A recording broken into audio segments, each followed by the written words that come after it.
It's true. Bad GMs get coaches fired. It happens all the time. Bad GMs get coaches fired.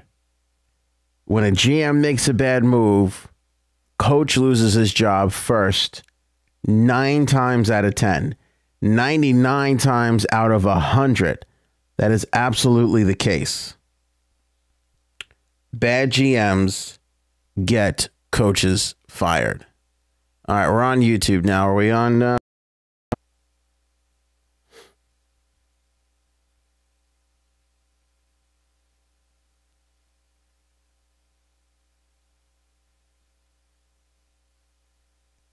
There we are. Back in now. Got the Facebook streaming. We're making that happen, Captain. YouTube back up. Coming up. All right. Sorry about that. A little bit of a technical issue to get it started here. It's Wednesday. It's the day before Thanksgiving. We're slacking a little bit. We are slacking just a little bit, but we got a great show planned for you. Going to give you the whole rundown. Bad GMs get coaches fired. That's the theme of our show. We're going to talk Sabres, Preds, Oilers, Canadians, Rangers, whatever you want to talk about. We're going to make it happen for you on this episode of the Hockey Talk Show. Let's do it.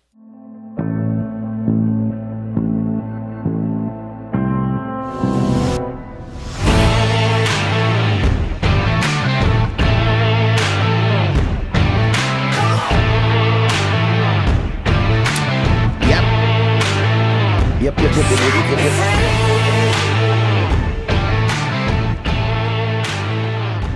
On a pre-Thanksgiving Hockey Talk Show, Wednesday, November 22nd. Thanks for joining us here on the program. Going to talk about bad general managers getting coaches fired. Who won the Duchesne Torres deal? Who won the Camilleri UC Jokinen deal? Maybe we'll get into that. I don't know. We'll see what happens. And we have some new jerseys to look at. That's right. The Buffalo Sabres making a big announcement this morning. They have let us know. Let us take a look at, and we will look at that as well, what their Winter Classic jerseys are going to be about. I totally forgot that the Sabres were even in the Winter Classic with the New York Rangers. I totally forgot about this. I mean, here I am in New York. I'm a Mets fan. My hometown. The Winter Classic is going to be here at Citi Field. And I entirely forgot that was even happening, or that the Rangers were even in it. By the way, haven't heard peep about that Winter Classic, and you would think they'd start to like rev it all up now. I miss the days when the Winter Classic warm-up shows were on HBO. Wasn't that the best? Oh man, I loved watching that show, like the behind the scenes. And then they moved it to Epix. I know the NHL got a better deal, but nobody has Epix. Nobody knows what Epix is. We don't have Epix. I don't have Epix. Make it easy for me. Make it as easy as possible for me to find the show there. Oh, they don't do it. But Rangers and Buffalo Sabres from Citi Field, that should be an exciting Winter Classic. We don't know what the Rangers jerseys are going to look like. And you know what? Honestly, the Rangers, it's hard, man. It's hard. Now, they have actually one of the best Winter Classic jerseys ever. And the thing that's hard about the New York Rangers is they don't got a lot to work with as far as jerseys go. I mean, super, super traditional with the diagonal writing. You know, not overly exciting there. I know a lot of people love the tradition, and that's cool with me too. But I just don't. I'm not overly like through the roof for the Rangers jerseys. And the Rangers had some decent third jerseys over the years, but never anything to seriously write home about. Now, we do have a Winter Classic primary logo, so that's pretty sweet. We'll take a look at this. All right, let's start with the jerseys. Then we'll talk about the GMs that are going to get their coaches fired, because there's plenty of those. I'm looking at you, Oilers Nation. God, it's tough to be a fan of hockey in Canada, isn't it? Oh, isn't it tough? hockey in Canada sucks so bad right now. The fact that the Toronto Maple Leafs are decent is the only thing that's keeping and the Winnipeg Jets. I'm sorry, I should say the Winnipeg Jets. That's the only thing keeping hockey in Canada alive right now. Montreal sucks. Ottawa's probably moving, hopefully to another Canadian province. The Edmonton Oilers are disappointing as all hell. Just not a lot of excitement going on in the hockey world for Canada right now. I'm trying to find the old Rangers jersey that I love from the winter. Oh, yeah, this is it. That's just a sweet. That is a sweet, sweet ride. Is this Aesthetics? If you want to do anything hockey jersey wise, aesthetics.co. I got to remember to put a link in the description for you guys on Facebook and YouTube. They are the best at jersey descriptions, and they're just a great blog. That was a good Winter Classic jersey. That was a damn good Winter Classic jersey from the New York Rangers. Apologies to those listening on podcast. You can see this on Facebook and YouTube as always.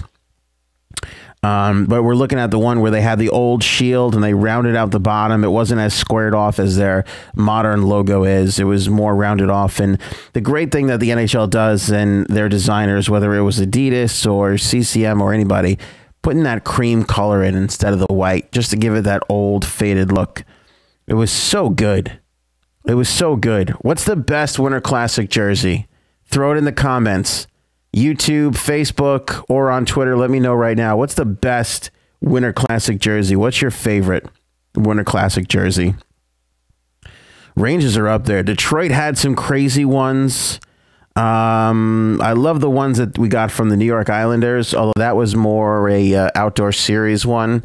It was a little bit too modern, but that NY eventually got adopted and became the Brooklyn Islander alternative jerseys, which we're not really seeing anymore.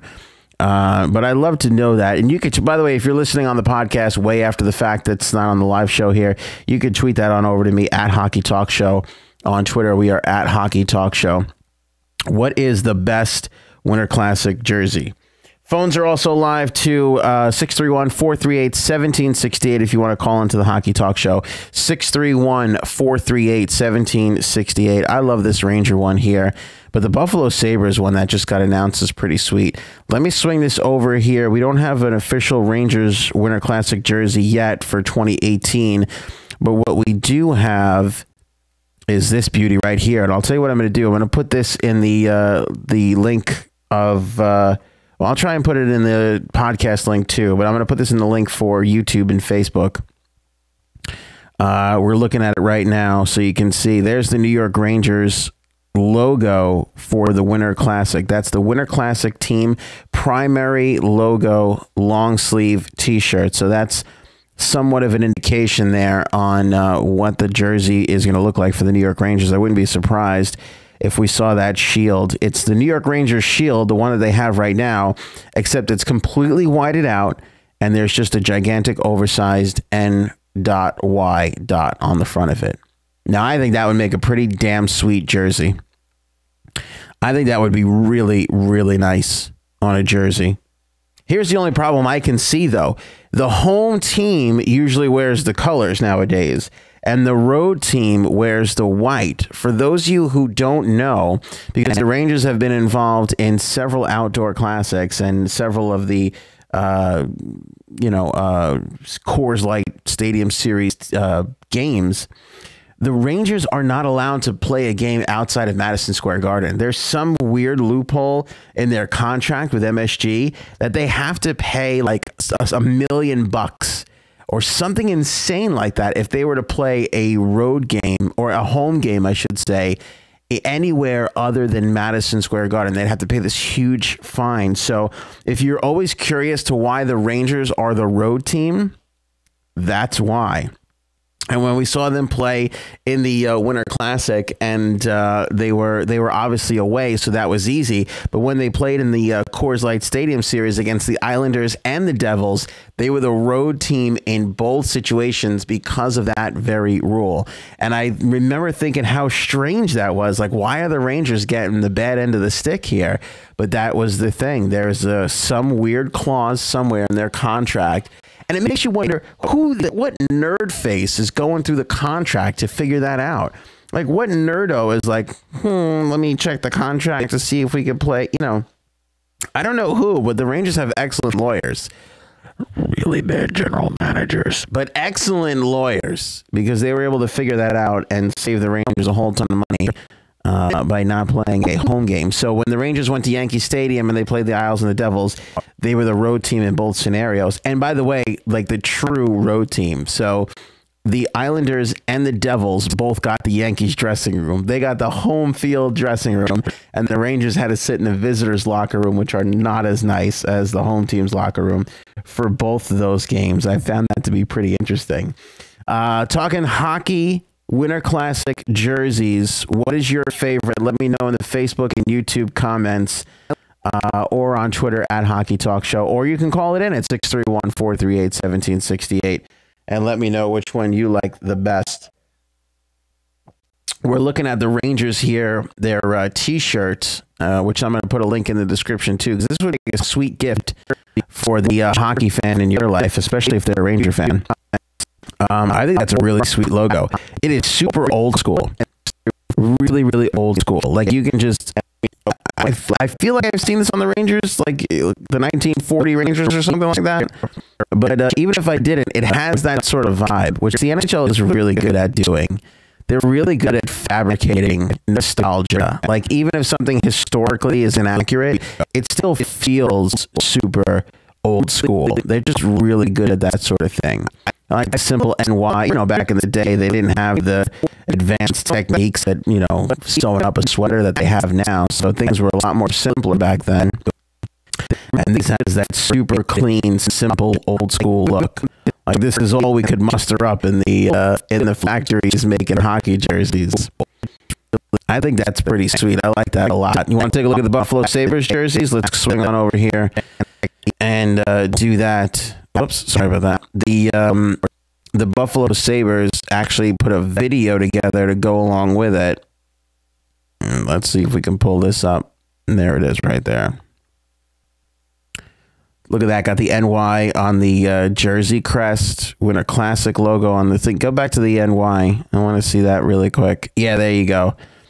Got the NY. Obviously, it's going to be in New York at Citi Field. Rangers, Sabres, both New York teams. So if the Rangers have the New York on theirs and the Sabres have the New York on theirs, that'd be a good representation for both, as you're getting a look at Jason Pominville if you're watching on the stream, YouTube and Facebook.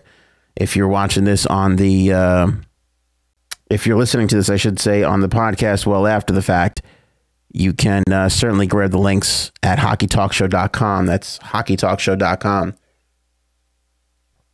Pretty sweet looking.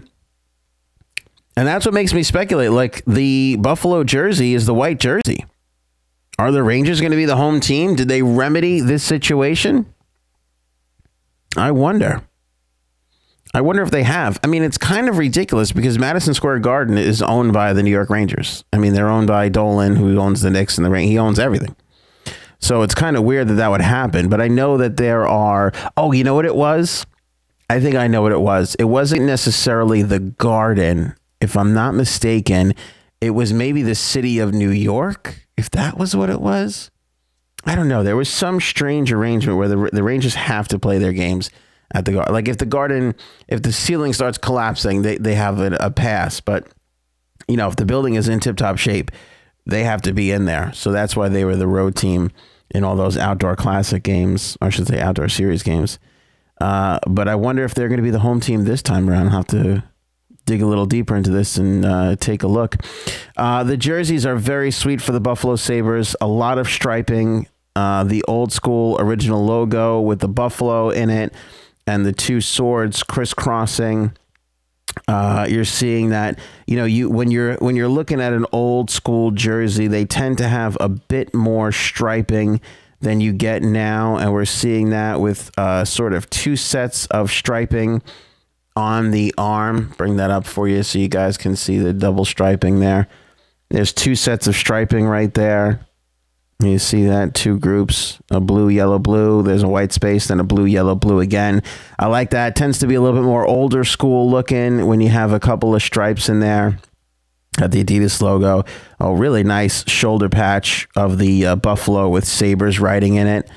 and a little bit of an old school kick to their red and black jersey days, as you can see right there with the red eye inside the buffalo. And he's sort of making that scrungy, angry face that the old school buffalo had back in the old mid 90s red and black jersey Buffalo Sabres. I like those jerseys. I'm starting to realize, though, that I like the jerseys that nobody else likes. So either I'm very different and original, or I have zero taste. It's one or the other. I'm not going to claim to have either one, but it's definitely one or the other. So that was a fun little big announcement from the National Hockey League today and the Buffalo Sabres that they've rolled out their Winter Classic jerseys. Nice Winter Classic patch. The uniform is impressive looking. There's Jason Pominville. Double striping on the socks as well to match. Sort of reminds you of that old school Toronto socks where there were just like tons and tons of stripes everywhere in that uniform. It was like 50 stripes on the socks. Ottawa Senators as well had a lot of striping in their old school uniforms. So we're seeing a bit of that. And I noticed on the hockey pant, they got the crisscrossing swords as well. Sabre patch on one side, Winter Classic patch on the other. It's cool, man. It's a cool jersey. Don't know when we're going to get an announcement on the New York Rangers jersey, although I would assume very, very soon. It's no coincidence that this jersey came out day before Thanksgiving. Black Friday is going to be a lot of shopping. Cyber Monday, there's going to be a ton of shopping. So NHL is going to want to get this stuff on sale now before it's too late, and sort of take advantage of those that are. These are, by the way, the perfect Christmas gifts. I mean, perfect Christmas gifts for the hockey fan. It's coming up, and New Year's Day. You want to grab your significant other, something. They're a fan of Buffalo or New York, or just a hockey fan in general. It's not a bad way to go. I love this Rangers jersey. This is the official Winter Classic jersey t-shirt, I should say, but it's the primary logo. I'm going to put that in a link in the description when we're done with the show. So go back over on there and click on that and buy that if you're a Ranger fan. Buy that for the Ranger fan in your life. You don't have to buy that and send it to me. That's okay. We have plenty of Ranger gear in this house. My wife's a Ranger fan. It's a big problem in the marriage. I'm totally kidding. I'll tell you where there is a big problem in the marriage, though. The marriage between Peter Chiarelli and Todd McClellan. Because bad GMs get good coaches fired. And that's what we're looking at here with the Edmonton Oilers. These guys are not playing well whatsoever. They are severely, severely underachieving. And I'm not exactly sure what the issue is with the Edmonton Oilers this year. Cam Talbot has come in. He was an upgrade in goal for the Edmonton Oilers. They went out. They brought him in. He's got a 3.19 goals against average. He could shave a little bit off of that and be better. Definitely. They went out and got Mike Camilleri. The guy hasn't scored a point since he's been in the lineup for the Edmonton Oilers. And there's been plenty of talking head idiot hockey people that are going, oh, the Edmonton Oilers won that trade. The Edmonton Oilers won that trade. I did that. I was one of those guys who said that. And I still feel that. I still feel like Camilleri is the better option over UC Oken. And I still feel like that's an upgrade for the team. But Camilleri has not gotten it going just yet for the Edmonton Oilers. Jesse Puljujarvi, who was their prize prospect in the system, has come up. He's got 6 games under his belt now and only a goal to show for it. And he is a -1 as well. And Zach Cassian's been a little off his game with 3 assists. I know he's your tougher 4th-line player, but he hasn't really been there for the team that much. I like Adam Larson's game, although he's a -4 on the year so far. Darnell Nurse is doing okay. 1 goal, 5 assists. Oscar Klefbom, here's your offensive defenseman. 2 goals, 4 assists, 6 points in 21 games. Not great, not horrible. Chris Russell is sort of floating around in the same area. And I think one of the bad moves for Peter Chiarelli, let's start criticizing now. And by the way, we have every right to criticize now. Edmonton is 7-12, 21 games into the season. One of the bad moves was Eberle for Ryan Strome. This was a bad move. Everybody said, oh, this is a good hockey move. 1-for-1 contract. Both of the players needed to change the scenery. That might be true, but I knew at the time that deal was done that Ryan Strome is not a player in the National Hockey League. I'm sorry. Ryan Strome is not a National Hockey League player. He's just not. He's got, I shouldn't say he's got zero hockey sense. He's very aloof on the ice. He really blows defensive coverages a lot. I mean, a lot.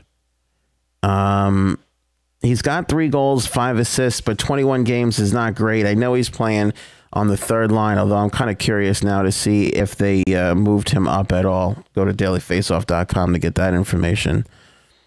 You got to be moving your line combinations around if you're the Edmonton Oilers. You got to try everything that you possibly can because you have got to get this team going. You just have to. Stromer's still centering the third line. And, you know, he should be a good third line center. He's obviously not a guy that can play top minutes. He's not going to be alongside John Tavares. He's not going to be alongside Connor McDavid now. Those were all mistakes when they were made. But he's on a line with Jesse Puljujarvi and Mike Camilleri. I would think they would be able to muster up some offense, but they have not yet. Nugent Hopkins with Lucic and Draisaitl. Patrick Maroon with Connor McDavid and Jake. I don't even Gugula.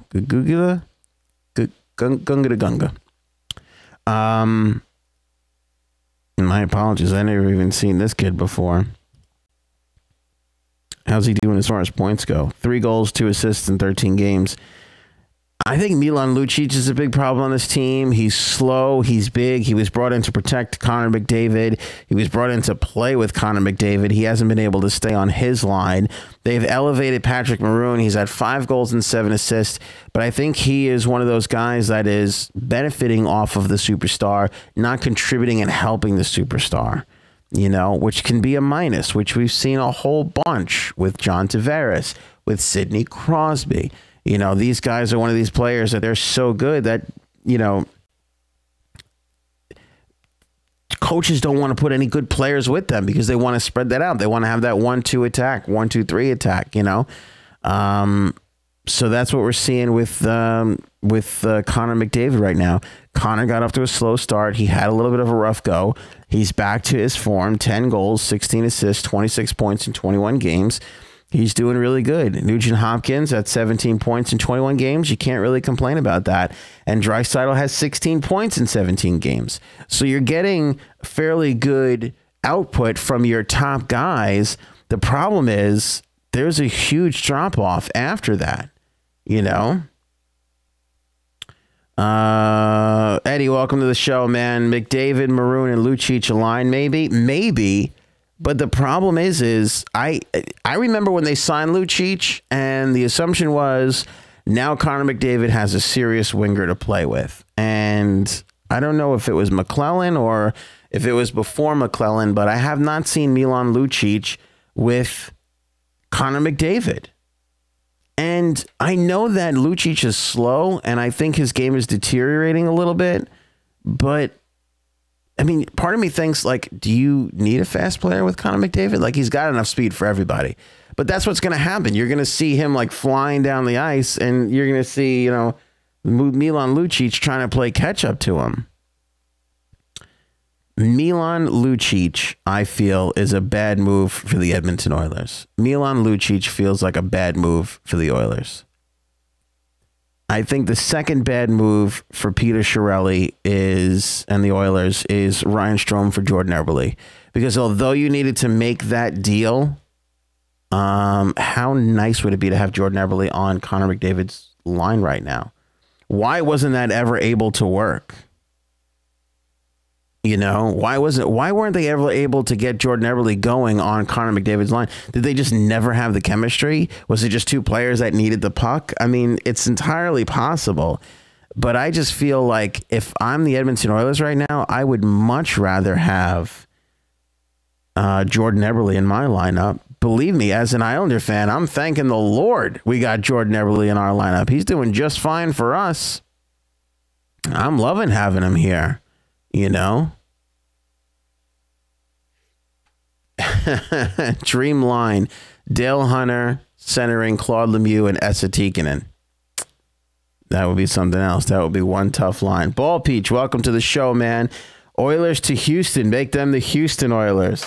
That would be something else. Oh, they'd be leaving a really big, brand spanking new building behind. That's the other heartbreaking thing for the Oilers. They're in that building now. They wanted to make that a thing. And they've been a disappointment so far. I mean, and here's the weird thing about the Oilers, a killer playoff run. I mean, an amazing playoff run last year.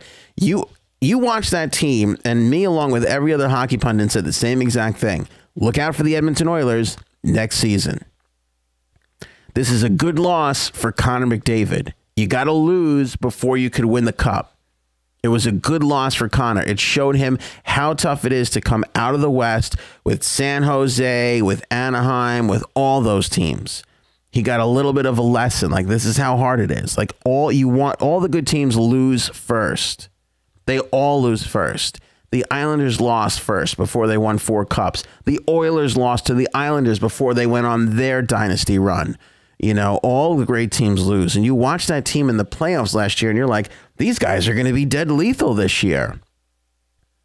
And they're coming out of the gate, and my God, 7-12? They are literally 3 points in front of the Arizona Coyotes. 3 points. That's awful. We talk about how bad Arizona is. If Arizona goes on a run their next 2 games, they might be ahead of the Edmonton Oilers. Eddie on YouTube. Hey, dude, my mom thinks you're hot. She's 83. Thank your mom for me. I appreciate that. When you get to my age with these looks, any compliment's a good compliment. If a dog learned how to talk and said I was good looking, I'd take it. But thank your mom for me. It's very generous. Think she's making it up? Think she's blowing smoke, trying to make me feel better about myself, but I'm going to take it. I'm not going to take that for granted. They're 3 points better than Arizona. Come on, man. The Edmonton Oilers are the biggest disappointment in the National Hockey League this year. By far. I knew Buffalo wasn't going to be that great. I'm a little surprised that Florida is struggling as much as they are, but they did lose Marchessault, so it's understandable. Montreal, I knew wasn't that great. I knew their expectations were inflated. I knew Boston was going to be middle of the road. We knew Minnesota is a little bit of a surprise, but at least they're over 500. The Edmonton Oilers have nothing to show for their efforts. Bad GMs get their coaches fired. You look at some of the moves that Chiarelli has made or the Oilers before them, and they have had a long run of bad moves. Bringing in Milan Lucic. Now, I like Chris Russell, but he's making a lot of money. Think about who exited this team. Taylor Hall, who's tearing it up for the New York Rangers right now. Jordan Eberle, who's fitting in just fine with the New York Islanders. They let those guys walk, and now they have Milan Lucic and Chris Russell and Adam Larson, which I think the Larson-Hall trade was a good trade, but look at what you've come up with. You've got practically nothing. And how do you get this team going? You can't make a trade. You already did. You got rid of UC Okinen for Camilleri. You made your little upgrade. What else? What else do you have to offer? I mean, there's really not much. Bad GMs get coaches fired. And Todd McClellan, I think, is really close to getting fired. You look at that game against the St. Louis Blues last night, they lost 8-3. It was like watching a National Hockey League team play a bantam midget team. I mean, it was really bad. And I'll tell you something else that gets coaches fired. Embarrassing losses. We've been talking about that a lot on my FM radio show here in New York. How Ben McAdoo with the Giants is embarrassing. And the Giants ownership came out and said, we're not going to fire McAdoo. We're going to evaluate at the end of the year. Well, you know what? You had an embarrassing loss. You put 2 more behind you, and suddenly they don't want to be embarrassed anymore. That end of the year evaluation gets moved up, and you get the pink slip. That's what happens. Now, the Giants got lucky. They squeaked out a win against Kansas City, but let's see what they do Thanksgiving night against the Washington Redskins. Hey, some good news in the National Hockey League. Congratulations going out to Melinda and Eric Carlson. They are expecting this photo shared on social media today. Eric wearing a dad hat and Melinda wearing the mom hat. They were just married over the summer, I believe. this past summer. So congratulations to them for tying the knot. Certainly deserving and an exciting time. As a father of two, I can tell you there is nothing more exciting than being a dad. It is a great thing, and I wish Eric and Melinda all the best in their private lives. I hope that Eric has bad games, though, when he plays the Islanders. Just putting that out there. On the other side of things, Marc Bergevin, you take a look at what he has done now with the Montreal Canadiens. Subban for Weber. He sent Sergachev off and pulled in Drouin, which I thought at the time was a good deal, and I still stand behind the fact that it's a good deal. But as we can see, it's not paying off. You know, you can make some decent moves, and it don't pay off, and it don't matter. Sergachev has been great for Tampa Bay. Bergevin looks like a loser on that deal, and it's unfortunate. Brought in Carl Alsner, and he is slow as hell. The Canadians don't have a defenseman that can move the puck, and Sergachev is moving the puck damn good, making them look real silly up there in Montreal. What do you do? I mean, you can only hope your guys play their way out of it so much. That's what the Rangers were able to do. But what are your options? I just don't know. Pierre LeBrun doesn't foresee any drastic moves by the struggling Montreal Canadiens in the imminent future. He said the Canadiens owner Jeff Molson still believes in general manager Marc Bergevin and his front office staff. LeBrun notes the Canadiens will have 3 second-round selections in the 2018 NHL draft. While they could use those as trade chips, Bergevin apparently isn't inclined to move his high draft picks. The question being asked now, and Shea Weber has come to the center of this question, should the Montreal Canadiens break it down and start all over again? They're in a different boat than the Edmonton Oilers because the Oilers are on the upswing. Believe it or not, they are. Connor McDavid's here. He's new. You got Cam Talbot in a new role. Let's see what they can do. You got to give that team a little bit more time to mature. The Montreal Canadiens are on a bit of a downswing. Do you move Shea Weber? Do you try and move Max Pacioretty? I don't think you'll be able to move Carey Price, but should you start having those conversations with other general managers? It's something you got to start talking about. The Montreal Canadiens can't go through this season being flat out and mediocre. They can't do it. Time to start ripping it down. Thomas Plekanec is a free agent after this season. You know, Ales Hemsky is a free agent after this season. Brandon Davidson is a restricted free agent. They got some restricted free agents in there. But you got Shea Weber making $7.8 million a year for the next bunch of years. You've got Jonathan Drouin making $5.5 million. Andrew Shaw is making 3.9. Andrew Shaw, I can see going. Some team will try and fit in his 3.9 to their mix to try and make that work. Bless your mother's heart, Eddie. Let me know what her favorite cake is. I don't know. I'm going to send her something nice for the confidence booster. They got a lot of issues over there in Montreal and not a lot of hope for the future. Now you got issues in Edmonton, but it's a little bit of a different situation. The only thing that I really, really don't like about the Edmonton Oilers is the Milan Lucic contract. That's the only one that is really bad because he's making $6 million till 2022, 23. He better start playing a lot. He better start playing like a $6 million player if he wants to keep bringing in that money. Strome's a restricted free agent. I think they let him go or he signs for under $1 million. He is not going to get a decent contract moving forward, nor should anybody really give him a high-paying contract. They have a bunch of affordable contracts. Patrick Maroon's $1.5 million player. Letestu's just under $2 million. Camilleri's only making $1 million. Connor McDavid hikes up to that 12.5. That eats up a lot of the $8 million space that they have right now.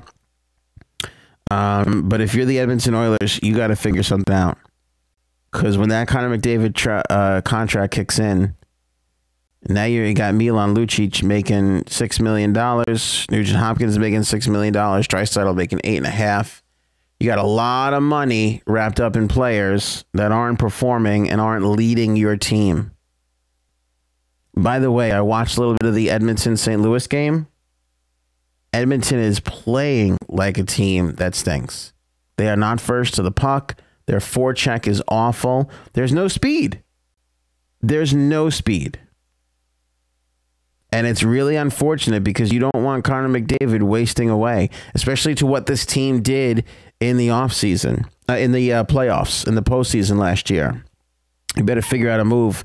You better figure it out quick because you don't want the fans getting restless over there. LeBron reports that Oilers GM Chiarelli is looking around for a defenseman. He was in Buffalo scouting the Sabres and Columbus Blue Jackets. Bob McKenzie observes the Blue Jackets are in the market for a center, and blue liner Ryan Murray might be available. McKenzie adds Florida Panthers rear guard Alex Petrovic isn't playing very much, and his name has surfaced in trade talks. He hasn't requested a trade, but he is getting frustrated with being a healthy scratch. Darren Drigger reports Buffalo Sabres GM Jason Botterill isn't in any hurry to move left winger Evander Kane or young forward Sam Reinhart. Kane's a UFA next summer, but Drigger claims nothing to date would encourage Botterill to deal him. Maybe your record should encourage you to deal him. Maybe look at your record. Maybe that would be the thing because you trade him. You're not going anywhere this year. Sorry, Buffalo Sabres fans.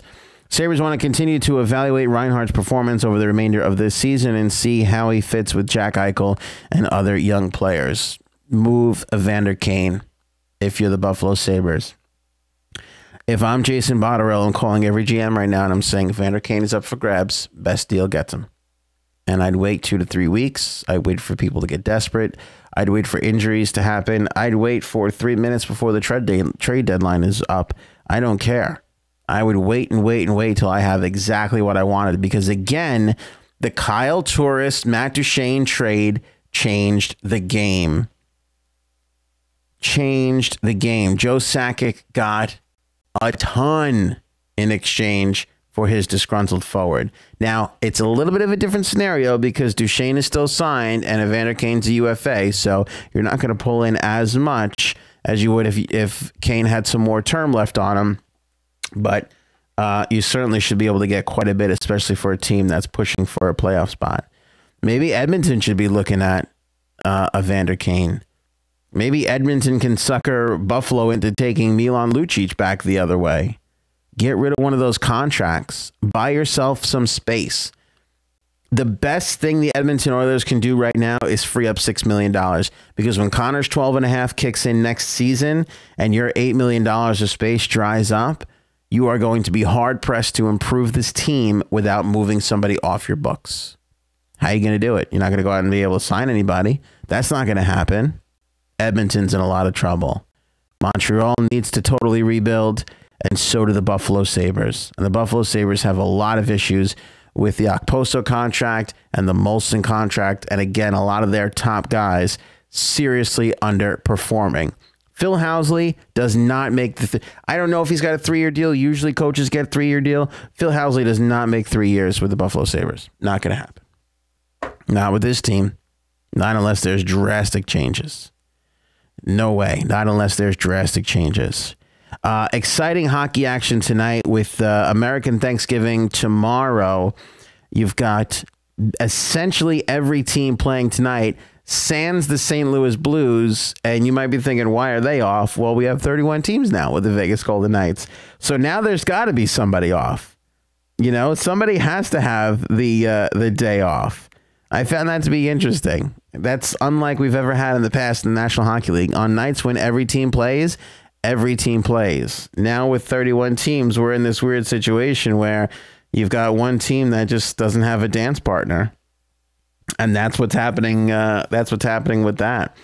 I do want to play you quickly before we go because it's 7 o'clock. It's coming up on 7 o'clock here. I do want to play you a little bit of an outburst from Mike Babcock, which I did enjoy. I do like when coaches fly off the handle a little. Now, Babcock didn't pull a Tortorella here. Of course, nobody can be John Tortorella. He's in the Coaches Hall of Fame for losing his mind in post-game press conferences. But he certainly had a nice little bite to him, and I want you to hear that audio.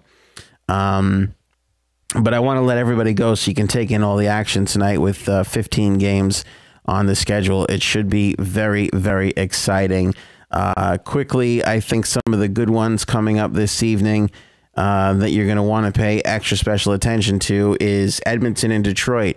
Edmonton getting blacked by the Blues last night. How will they rebound on the road in Detroit? Minnesota and Buffalo should be an easy win for Minnesota. Can Buffalo turn things around? You got to wait and see. Toronto's been on a roll. Florida's been struggling. That should be a really good match. Some bad news for the New Jersey Devils as Kyle Palmieri has been put on the injured reserve. 4 to 6 weeks for him. I think what can be maybe the most exciting game of the night, Islanders and Flyers at the Barclays Center. That's the start of a home-and-home with Thanksgiving sandwiched in between. Flyers always play the Islanders super tough. Giroux, those guys tend to have really good games against the Islanders. I think that could be a really exciting one. Vancouver and Pittsburgh should be pretty interesting. Ottawa and Washington should be pretty interesting. And I think the Flyers. So it'll be interesting to see out of that mix who is the better team. You know, who's going to be standing above, who's going to have whose number as we roll through the season here. Rangers just sitting, actually they're tied for points with Carolina at 22 apiece. Not identical records, but the Rangers have played 2 more games. But the Rags are 7-3 in their last 10, so they're playing damn good. Again, this is the 20-game mark for the National Hockey League. Big evaluation point. You know, now you know what you have here. Now you know what, if you're struggling, if you have to make a move, you have to really evaluate your team. You've had 20 games. You have a little bit of an identity. You know what's what as far as these teams are. And so you got to figure yourself out. I like the Toronto Maple Leafs game, though. I think they're doing really well. 7-3 in their last 10. They're 14-8. Had a little bit of a slump in there. They've regained their composure. But the Toronto media is relentless, and they are on Mike Babcock. He is constantly being asked about playing Mitch Marner together with Austin Matthews. It seems like the media loves this combination, and Babcock wants to coach the team. And you don't want anybody telling him how to do that. Let's pick up his press conference and take a listen. He gets a little snippy with one of the reporters here. My apologies. This isn't queued up where it should be, but let's take a listen. You know, he's younger, a lot younger, and so the time is, no matter how much skill you have, you got to become a pro, and you got to learn to do it every day. And he's talking about Austin Matthews. He has to continue to work on his body like he is. He's a competitor. He wants to be great. So, you know, it'll take him time. Coach, when you happen upon a line that clicks instantly as it did on Saturday night with Mitch and Matthews, would your instinct not be to ride it for a while? Like the beauty of Bliss, when you get to coach the team, you'll get to do what you want. But when I'm coaching it, I'm going to do what I want. This is what I think. I like to win every night. That's what I try to do. So I try to put the right people together for that. I think it's good entertainment for us. The score was 6-0. The shifts, a lot of it didn't matter. And so, you know, I just want to win every night. And so I try to set up the lineup for it to be successful. So they're not together tonight. Little snippy from Babcock. Little snip in there. When you're coaching the team, you get to make the lines up. For now, I'm going to make the lines up. I don't know who the reporter was who asked that. And Melissa, I thought I heard him say. Maybe, I don't know who the Melissa is that's covering the Leafs right now. But little snippy. Little snippy for a team that just came off a 6-0 win. Although they lost to Arizona, which is embarrassing. Was this the post-Arizona game? I thought this was the post-6-0 game. Yeah, so that was pregame, by the way. Pregame for Babcock on whether or not the combination of Austin Matthews and Mitch Marner was going to go for the Leafs that night. Little snippy. That's the beauty of the Toronto media, though. It doesn't matter if you're 7-3 in your last 10. It doesn't matter if you're 14-8. They find something and they just pick at it. They just claw and pick at it. They love to drive coaches in front offices crazy. They will figure out. They don't fabricate stuff, but they will figure out something to have an issue with. That's just what they're good at up there in Toronto.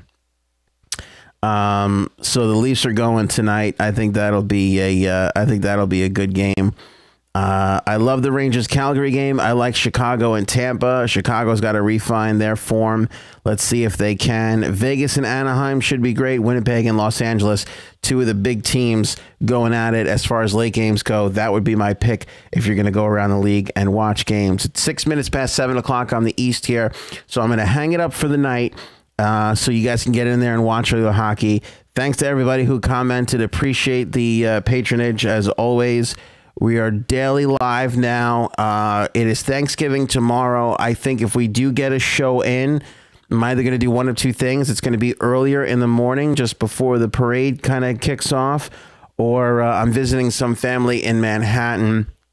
I might just pop up on the rooftop. I got an uncle in the city who's got a beautiful view of the East River and Jersey and everything. So might just get up there and the Hudson, I should say. I might just get up there and maybe do a quick one from the beautiful Manhattan and New Jersey skyline in the background. Either way, I promise you, we're going to have a show tomorrow, whether it's short or not. It'll basically be a recap of what happens tonight. The league sort of goes quiet for a whole entire day. They do observe the Thanksgiving holiday.